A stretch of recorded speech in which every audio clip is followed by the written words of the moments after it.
سؤال للتوضيح مش للتشكيك.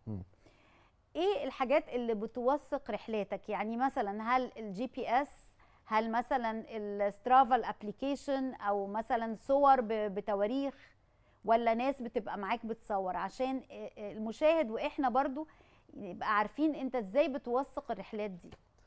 انا بحاول على قد ما اقدر اوثقها في فيديوهات، وكده كده طبعا بسجل جي بي اس المسافات اللي بمشيها للذكرى بعدين. ممكن الناس اللي بقابلها، بس بغض النظر عن اي حاجه انا مش ببص للتوثيق ك كمصداقيا، انا ببص له كدي حاجه انا عايز اعملها عشان ابقى فاكرها قدام. يعني انت مش فارق معاك الناس تصدق ولا لا؟ والله انا ابتديت الموضوع ده، يعني اول فيديو نزلته اللي هو اكتر فيديو جاب فيوز لحد دلوقتي، بتاع اول يوم من اسكندريه للقاهره. الفيديو ده انا كنت عامله لل 110 اصحابي اللي هيتفرجوا عليه وبس. أيوة. ان هم ما يزهقوش فيه.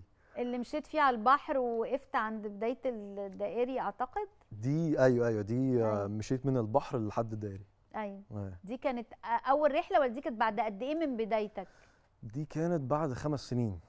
يعني انا قعدت 5 سنين بجرب. دخلت في موضوع المشي الاول زي ما حضرتك قلتي، مشاوير بسيطه، يعني مش بسيطه يعني للناس الطبيعيه، بس من مدينه نصر مثلا للنيل. ده كان اول حاجه خالص. ياه.